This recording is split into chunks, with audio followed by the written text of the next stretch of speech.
Maxi Bien-être, c'est un complément alimentaire. Les plantes qui sont à l'intérieur nettoient le sang, ça régénère le corps, il stabilise le diabète, ça stabilise la tension, il éradique les hémorroïdes, solution pour les érections, éjaculation précoce et faiblesse sexuelle. Vous avez la prostate? Prenez vos médicaments, en même temps prenez Maxi Bien-être. Les femmes également qui souffrent du diabète, Maxi Bien-être soigne et la vie change. Tous ceux qui prennent Maxi Bien-être, regardez leur aspect, ils dégagent la jeunesse. Prenez une dosette, remuez avec un verre d'eau chaude et vous buvez, vous serez en bonne santé.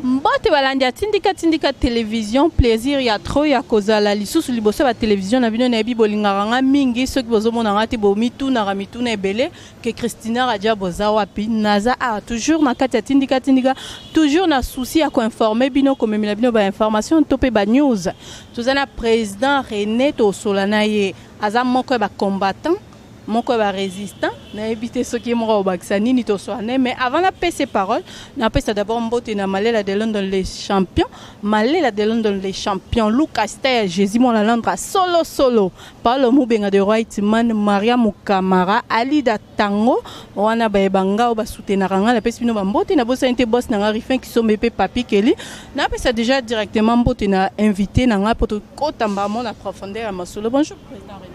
Bonjour maman journaliste. Bonne santé. Nous évoluons bien par la grâce de Dieu, mais surtout, Fatih Logo la Bongsi Congo, ma camion c'est comme Kito. Voilà, cher internaute, le président René Tozo comprendre été. Toyebi pouvoir où tu koleka, ndé batbande ko kufa trop. Batu bande ko kufa trop, mais toyebi pouvoir président Fatih depuis président Fatih a na pouvoir na ye, azubo konzi, na nzela ya maponami ba élection. Batbane kufa isusu te mais to comprendre te to ti ko assister na scène moko donc na peut-être to benga ngoni ba policier ba komi ko boma batu bazo boma batu na ndenge moko mukete to mona batu moto ko ba sala grève pour ba nan ba policier ba tira ki sur moto ba bomie ba ngope na kanda na ba manifester ngo ba tumbi ba bus ya Transco to moni lisusu ba policier bazaki attaché na ministre provincial na bossa coup de combo na Doli Makambo auti tsuko boma agent de santé ce Tokyo Benge Bongo moi commentaire nous zanini pour tout le monde donc to comprendre été to que président Fatia ba état des droits mais toujours comprendre ba toiso continue ka koku fezanini. OK, merci maman journaliste pour na mutuna bande ko balandi obo me bo linga ka kolanda biso bo fungola mato boyoka réponse na question ya Moulayi ya maman journaliste. Vraiment changement izali entre Bissona Kabila Boke Sania Mounene pe Moulayi toza trop différent naï différent pourquoi bato bazai kokufa area Kabila justice ezala quitté sentence mon côté zalaki punition mon côté zalaki pour na batwana mais les ceux qui ont remarqué au commun que différence ezali différence ezani bato bakofi je vais vous dire la vérité bato bakofi parce que biso toza en coalition na FCC. Je vais vous dire que bato bomoni nanzela o bazali ko benga ujana bazala ki ba milice formée avant les élections pour que ceux qui ba imposer peuple congolais chadar et que peuple congolais aboyi ba beta bato masasi bazali ba policier normal te ujana c'est un surnom topesi bango Batouana, projet ya Batou, Oyo Bayaki na Congo, et c'est là qui babo ma peuple congolais après les élections au cas où peuple congolais a kobo ya Chadari. Maintenant quand Kabila a vu la pression du peuple congolais, a koka qui ko résister parce que il depuis ça yebisa qui est na décembre, ce qui fatité tokobomana. Le monsieur était aux abois. Il avait compris que ce qui abimisi kaka ba ujana po babo ma batu pour imposer batu Chadari guerre il Salem. Maintenant ba policier on a bazanga qui place à côté na bango comme balatisa ki bango déjà tenu que baza ba policier une façon à tromper vigilance à peuple ba yeko zo bango ba tient na fikine yo ka ba tient bango na endroit stratégique ba tient na fikine ba tient bango na baramoto ba muso ba tient bango na rond-point ngaba des endroits chauds pour que ceux qui peuple congolais abimi pour na koboya que Chadar aza la président babeta masasi. C'est dans cet ordre de débat salaki udiana. Ezali milice balati bango teli. Lokola sikoyo malchance pour na bango. Félix peuple congolais va voter en masse. Moyen va tromper ezalaki te. Va tromper côté ba député parce que c'est incontrôlable, mais côté réellement pena côté il y a présidence, c'est impossible va tromper. Kabila Seda lobby ça ne va pas. Son lobby a imposé Chadar, c'est-à-dire na Koufiao. UDP ça na kanda ko sakanate. Voilà dans cet ordre d'idée, Andimi nanga a publié résultats tels qu'ils sont. N'a pas publié chef de l'État comme Abima qui a pourcentage belé a 38,57%, ne bango na Chadar na bango 15%. Maintenant na Kandawa non. Comme ils avaient déjà placé des généraux et des commandos partout. Bazali na katia manœuvre. Il y a aucune réponse à la question à maman journaliste. C'est-à-dire, général, Wazali Kokamba, unité wana, na commandant wana. Au moment où je vous parle, ce jour qui va suspendre bango. D'office, donc tous ça différent na capitale. Aussi na bango kutuzale lo bazosa. Ba suspendre moto azali na unité wana na maboko akoki ko sala musala te na la police ba suspendre nanu. Na fonction na ye commandant ya baoudia na wana ba suspendre ye. Maintenant yoka moto abeti masasi wa bomi moto wana ba condamné ye à mort. Le monsieur qui a tué azali condamné à mort. C'est-à-dire à la vie na ye mobima na kati ya boloko. C'est différent na Kabila. Tangela ngai un seul soldat condamné à mort na moment Kabila zaki président. Aucun. Tangela ngai un commandant suspendu parce qu'il avait très mal donné l'ordre va abattre ma personne. Aucun. Mais biso depuis que Félix est là, 8 mois, yangoyo, nous avons 2 suspensions. Moto pesa ki ordre na Lubumbashi babeta masasi na ba étudiant. Moto kufa moko, mais le monsieur est suspendu jusqu'aujourd'hui. Côté Oyo, yabawewa. Tango le monsieur a donné l'ordre, va abattre sur le Wewa. Le monsieur est condamné à mort. Il y a une différence entre Kabila. Dans le régime de Kabila, il n'y a aucun commandant, aucun policier condamné à mort parce qu'il a tiré sur des personnes. Mais par contre, Babomi Batoyi de PCBL, la fosse commune de Maluku, Batoa Koufi Belé, va organiser même une tuerie moko publique, opération Likofi. Ça, c'est une tuerie publique. Va former milice na bango babandi kobo makaka batu du matin au soir. Bazo bomelo mwana, ozana droit ko lela yete. Kuluna, c'est un homme. Akoy ko changer. Akoko bongo la motema bakomi ko encadrer ye a changer mais bango babomi batwana babwaki na nzela ti lelo muto alandela bango te mais lelo biso po ye ba ke changement ezali tango babomi to condamner policier à mort policier wazaki commis des gardes ya Doli Makambu il a tiré sur le monsieur mais déjà dans le véhicule ezali tuerie moko prémédité le monsieur doit être aux arrêts et condamné aussi à mort. Doli Makambu lui-même, problème na eza lelo samedi. Je pense que Baranvoyango, je ne sais pas, samedi prochain, na yebite, il est toujours aux arrêts na niveau ya auditorat militaire. Mais il est ministre provincial, non? Bakangé directement, pourquoi? Parce que il est inclus dans l'affaire directement ou indirectement. Parce que Bakouti chauffeur naïe, Moutou Kanaye et garde naïe sur les lieux de crime. Des crimes plutôt, mais il y a des déclaré nin. Ote natina ki bangote bon. Otindi bangote. Chauffeur n'a commis kuna ndengenin. Garde n'a commis kuna ndengenin. Mutuka n'a commis kuna ndengenin. C'est lui le commanditaire. Il faut basami saye. Et qui sont dans des manœuvres FCC. Bazali kolukanin. Tango baboma batu bongo soulèvement et salim. Batbal ba voilà, tu sais que dit. Depuis qu'il est au pouvoir batba comme okufa. Ndengi mama oti ko poser question. C'est-à-dire bazali ko créer soulèvement. Batenter sur 3 formes. Balancer franc et belé sur le marché. Franc et belé, pour dollar et comme à mouké, dollar, balobana français, c'est qui est rare et cher. Ce qui dollar est à mouké, ils ont matatalo. Franc et comme belé. Souci n'a pas zanine. Peuple congolais, loba passe les qui. Dollar et comme au matabo ndengenin. Tu sais que yangwa zamabe, baïnaye. Tant que mon appel bateau koufa, bateau de peste batomboka, bateau moto batomboka, soulèvement et salema, bango va profiter. Mais nous sommes vigilants, très vigilants. Bakei na deuxième cas. Ba utiliser John Numbi ba lobi to bolela Piné ya mutuka nini mutuka ya présidence un général papa ceux qui otanga te biso to tanga to si sabane na université pour na rien te on va vous dire ceci Ce qui muto salimbe bananzela babenga kango contravention routière. Muto na basambi sakaye na PCR. Ba établir fait. Ce qui a tout muto akufi tango bako kangaye par rapport à infraction wana ne babenga ngo infraction. Mais nanzela izali contravention. Ba foute la kango amende. Mais yo motuka chef de l'État ils ont priorité partout. Mais tout cas toi ils ont plaque à présidence. Tambola ki mabe kota ki sens unique. Maman motuka ya présidence même chez les conseillers même chez les nan ils ont priorité que ça soit dans sens unique ou dans sens normal. Pourquoi? Parce que bango bazali ko engager toute une nation. Ce qui n'a pas cet exemple. Place mutazo kende il faut qu'on ait une réunion moko forum ya makasi.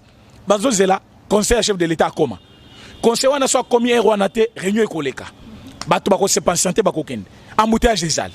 Il doit entrer dans Katia nani auto nani sens unique parce que les soucis c'est d'arriver sur le lieu avant et faire quelque chose qui est l'intérêt général de la nation congolaise. Ce n'est pas un individu, c'est toute une nation qui est engagée par la présidence. Tout ce qu'ils font là-bas c'est pour l'intérêt général. Ce qui ngana ok musala na kuti embouteillage, je peux freiner parce que zambongo na ngai bakokata na musala problème exacté. Mais ce qui est à côté réunion wanate a signé contrat wanate. C'est une nation qui perd comme nation mobimezali ko perdre. On ne peut pas le permettre. Yango bati kakabaleka. Mais même si c'était une contravention routière, monsieur le général, le colomoni plaque à présidence, batang sabino yango na formation, présidence de la République. Au kamati autoboli pne. Mais on tombe pas en infraction monsieur, yo ko tourner au seul infraction izanine. Destruction méchante. Ata au kangi policier et au kangi chauffeur na kati ya flagrance oko tobela pne na yete. Tango tobeli pne ya mutu ezali outragé ye yango bazo bengango en droit destruction méchante et c'est pénal bako kango koti prison. Donc le général pouvait entrer en prison. Donc bato na nyonso bazali sanga au service à FCC pour ba déstabiliser Félix. Or baluki mo pepe bakangaka yango te. C'est ce qui est difficile pour Nabango. Pour Eloko Bazou Kabasala, c'est impossible. Avec nous, c'est impossible. Président René, tozaka na sujet wana ya la police pour yango mtezo préoccupé biso makasi.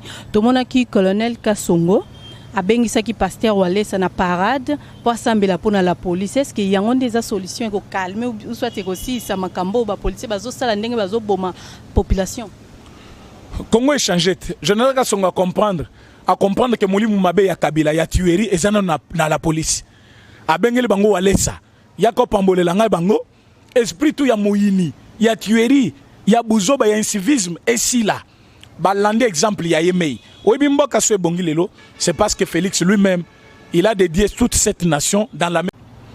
Bazala ki ba milice formée avant les élections pour que ceux qui va imposer peuple congolais Chadar et que peuple congolais aboyi babeta batu masasi bazali ba policier normal te Oudjana c'est un surnom topesi bango batouana projet ya batu oyo bayaki nango na Congo ezalaki babo ma peuple congolais après les élections au cas où peuple congolais akoboya Chadari. Maintenant quand Kabila a vu la pression du peuple congolais akokaki ko résister parce que IDP ça yebisa qui est na décembre ce qui fatité tokobomana le monsieur était aux abois. Il avait compris que ce qui abimisi kaka ba Oudjana po babo mabatu pour imposer batu Chadari guerre il Salem. Maintenant ba policier on a bazanga ki place à côté na bango comme balatisa ki bango déjà tenu que baza ba policier une façon à tromper vigilance à peuple ba eko zo bango ba tiena fikine yo ka batie bango na bandroit stratégique batie na fikine batie bango na baramoto ba muso batie bango na rond-point ngaba des endroits chauds pour que ceux qui peuple congolais abimi pona ko boya que Chadar aza la président babeta masasi. C'est dans cet ordre de débat salaki Oudjana ezali milice balati bango teli lokola sikoyo malchance pona bango Félix peuple congolais va voter en masse moyen va tromper ezalaki te va tromper côté à député parce que c'est incontrôlable mais côté réellement pena côté ya présidence c'est impossible va tromper Kabila Seda lobby ça ne va pas son lobby a imposé Chadar ça dit na kufiao UDP ça na kanda ko sakanate.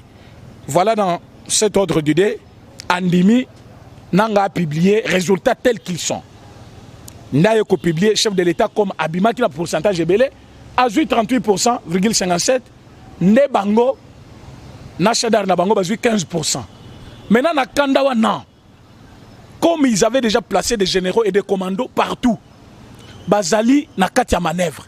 Il y a aucune réponse à la question de maman journaliste. C'est-à-dire, général, Wazali Kokamba, unité wana, na commandant wana, au moment où je vous parle, ce jour qui va suspendre bango. D'office, donc, tout ça différent na capitale. Aussi, na bango kutuzale lo bazosa. Ba suspendre Moto Azali na unité wana na maboko, a koki ko sala musala te na la police, ba suspendre enanu. Na fonction na ye, commandant ya ba udia na wana, ba suspendre ye.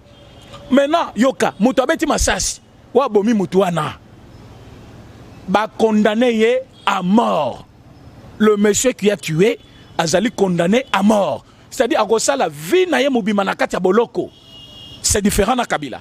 Tangela ngai, un seul soldat condamné à mort. Na moment Kabila Zaki président. Aucun. Tangela ngai, un commandant suspendu parce qu'il avait très mal donné l'ordre, va abattre ma personne. Aucun. Mais Bisso, depuis que Félix est là, 8 mois, Yangoyo, nous avons 2 suspensions. Mouto pesa qui ordre na Lubumbashi, babeta masasi na ba étudiant. Mouto Koufamoko, mais le monsieur est suspendu jusqu'à aujourd'hui. Côté Oyo, Yabawewa, Tango, le monsieur a donné l'ordre, va abattre sur le Wewa. Le monsieur est condamné à mort. Il y a une différence entre Kabila. Dans le régime de Kabila, il n'y a aucun commandant, aucun policier condamné à mort parce qu'il a tiré sur des personnes. Mais par contre, Babomi Batoyi de PCBL, ba fosse commune de Maluku, Batoa Koufi Belé, ba organiser même tuerie moko public, opération Likofi. Ça c'est une tuerie publique. Ba former milice na bango babandi kobo makaka batu du matin au soir.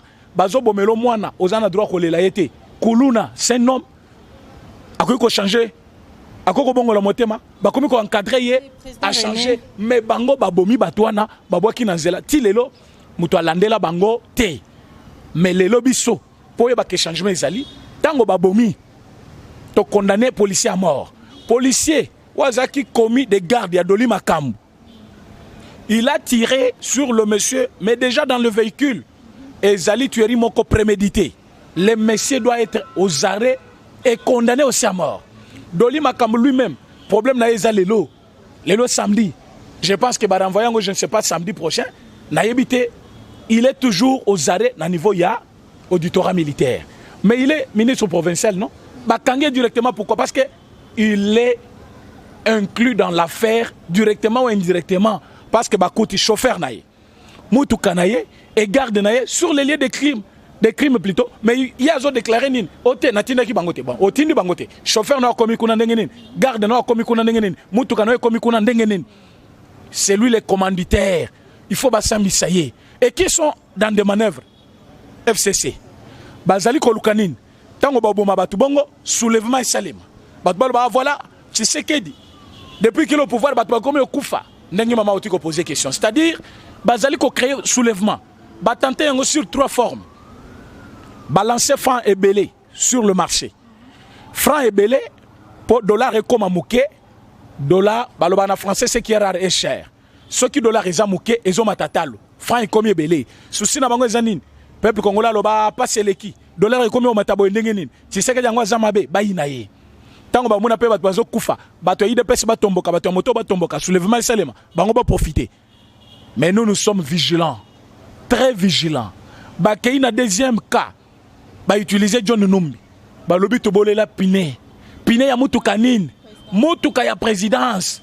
Un général. Papa, ceux qui ont tanga te biso to tanga to si sabane na université pour na rien te. On va vous dire ceci. Ceux qui muto salimbe bananzela babenga kango contravention routière. Muto na basambi sakaye na PCR. Ba établir fait. Ceux qui a tout muto akufi tango bako kangaye par rapport à infraction wana ne babengi yango infraction mais nanzela izali contravention ba fouté la kango amende mais yo motuka chef de l'état ils ont priorité partout mais tout quand ils ont plaque à présidence tambola ki mabe kota ki sansini maman motuka ya présidence même ceux à conseiller même ceux à nan ils ont priorité que ce soit dans le sens unique ou dans le sens normal. Pourquoi? Parce que bango bazali ko engager toute une nation. Ce qui n'a pas cet exemple. Place Moutazo Kende, il faut qu'on ait une réunion au forum ya makasi. Bazo zela conseil chef de l'État comment. Conseil wana soit combien erwanate réunion ekoleka. Bato bako se patienter bako kende. Embouteillage ezali. Il doit entrer dans katia nani auto nani sens unique parce que les soucis c'est d'arriver sur le lieu avant et faire quelque chose qui est l'intérêt général de la nation congolaise.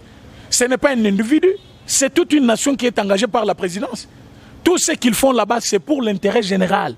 Ceux qui ont ok musala, na kouti embouteillage, je peux freiner parce que zambongo nangai, bakokata na musala problème izate. Mais ceux qui est à côté réunion wanate, a signé contrat wanate, c'est une nation qui perd comme nation mobimezali ko perdre. On ne peut pas le permettre. Yango bati kakaba les cas.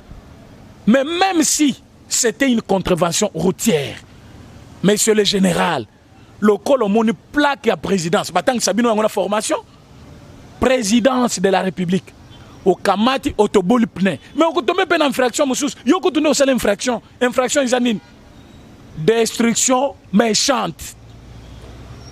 Ata au Kangi, policier, et au Kangi, chauffeur, nakati flagrance, au Toboli Pne na yete. Tant que Toboli Pne ya mutu, ezali, outragé yé, yango bazo bengango, en droit, destruction méchante, et c'est pénal, bako kango koti prison, donc le général pouvait entrer en prison. Donc, bato ananyon sobazali sanga au service FCC pour déstabiliser Félix. Or, baluki mo pepe bakanga kayangote. C'est ce qui est difficile pour Nabango. Pour Eloko Bazol Kabasala, c'est impossible. Avec nous, c'est impossible. Président René, tozaka na sujet wana ya la police pour yango mtezo préoccupé biso makasi. Tomonaki colonel Kasongo abengisaki pasteur Walesa na parade pour assembler pour la police. Est-ce qu'il y a des solutions pour calmer ou soit aussi ça makambo ba policier bazo sala ndenge bazo boma population? Congo est changé. Général Kasongo à comprendre que Moulimu Mabe ya Kabila ya tuerie et ça na la police. Abengeli bango Walesa. Yako pambolela ngai bango. Esprit tout ya moyini, ya tuerie, ya buzoba, ya incivisme, et si là, balandi exemple ya yemei. Oibimbo kaso bongilelo, c'est parce que Félix lui-même, il a dédié toute cette nation dans la même. Maxi Bien-être, c'est un complément alimentaire. Les plantes qui sont à l'intérieur nettoient le sang, ça régénère le corps, il stabilise le diabète, ça stabilise la tension, il éradique les hémorroïdes, solution pour les érections, éjaculation précoce et faiblesse sexuelle. Vous avez la prostate? Prenez vos médicaments, en même temps prenez Maxi Bien-être. Les femmes également qui souffrent du diabète, Maxi Bien-être soigne et la vie change. Tous ceux qui prennent Maxi Bien-être, regardez leur aspect, ils dégagent la jeunesse. Prenez une dosette, remuez avec un verre d'eau chaude et vous buvez, vous serez en bonne santé.